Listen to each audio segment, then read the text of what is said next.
Fascist Sheikh হাসিনার পতন আন্দোলনের পুরোভাগই গুরুত্বপূর্ণ ভূমিকা রেখেছে জাতীয়তাবাদী ছাত্রদল। এ সময় পুলিশ, ছাত্রলীগ, যুবলীগের গুলিতে সারা দেশে সংগঠনটির ৫০ নেতাকর্মী সমর্থক নিহত হয়েছে বলে দাবি ছাত্রদলের সাধারণ সম্পাদক নাসির উদ্দিন নাসিরের। এমনকি আন্দোলন সংগ্রামে হাজারেরও অধিক নেতাকর্মী আহত হয়েছে, যাদের অনেকেই এখনও হাসপাতালের বিছানায় কাতরাচ্ছেন। খান আলামিনের রিপোর্টে বিস্তারিত।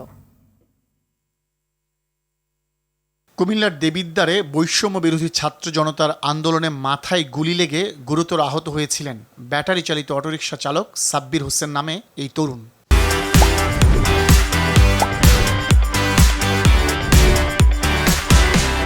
আমার সাব্বির, ও সাব্বির, আমার কলিজায় আমার আন্না দাও।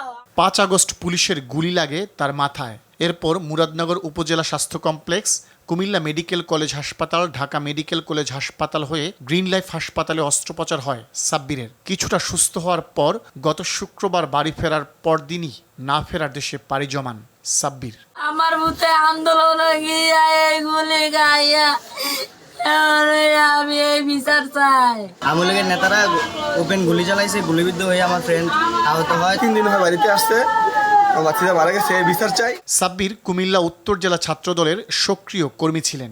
কেন্দ্রীয় ছাত্রদলের পক্ষ থেকে শোক বার্তাও দেওয়া হয় তার মৃত্যুতে। সাব্বির সহ ছাত্রদলের ৫০ জন নেতাকর্মী ফ্যাসিস্ট শেখ হাসিনা পতন আন্দোলনে নিহত হয়েছে বলে দাবি করেন সংগঠনের সাধারণ সম্পাদক নাসির উদ্দিন নাসির। ৫ আগস্টের ছাত্র জনতার গণ অভ্যুত্থান, তার পূর্বে যে আন্দোলন, সেই আন্দোলনে বাংলাদেশ জাতীয়তাবাদী ছাত্রদলের প্রত্যেকটি নেতাকর্মী অত্যন্ত মনোযোগ সহকারে এই খুনি হাসিনার বিরুদ্ধে আন্দোলন সংগ্রাম করেছে। জুলাই এবং আগস্টে যে এই খুনি হাসিনা সরকার যে নির্বিচারে গুলিবর্ষণ করেছে, সেখানে বাংলাদেশ জাতীয়তাবাদী ছাত্রদলের ৪৯ জন নেতাকর্মী খুনি হাসিনা সরকারের হাতে খুন হয়ে শহীদ হয়েছেন।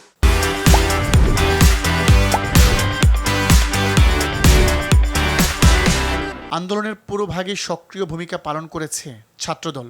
এজন্য হাজারের অধিক নেতাকর্মী হয়েছে আহত, কারো পা গেছে, কারো বা চোখ। অনেকে সুস্থ হয়ে বাড়ি ফিরেছে, এখনও হাসপাতালের বিছানায় কাতরাচ্ছে অনেকে। ২,০০০-এরও অধিক নেতাকর্মীরা হসপিটালে চিকিৎসাধীন রয়েছে। শুধু ঢাকা শহরে এই সংখ্যাটি ৩১ জনেরও বেশি যারা এখন হসপিটালে চিকিৎসাধীন রয়েছে, যারা খুবই পুঙ্গুত্ব বরণ করেছে, যাদের গুলি পেটের মধ্যে লেগেছে, মাথায় লেগেছে, পায়ে লেগেছে, এরকম ৩১ জন এখন হসপিটালে রয়েছে। ছাত্রদল মনে করে ছাত্র জনতার গণ অভ্যুত্থানে ছাত্রদলের ত্যাগ ছিল নজিরবিহীন। কোটা সংস্কারের দাবিতে শুরু হওয়া আন্দোলনে শুরু থেকে ছাত্রদল পূর্ণ সমর্থন জানিয়েছে। বৈষম্য বিরোধী ছাত্র আন্দোলনের ব্যানারে সাধারণ ছাত্রদের সঙ্গে যুক্ত হয়ে আন্দোলনকে বেগবান করেছে ছাত্রদল। খান আলামিন, RTV, ঢাকা।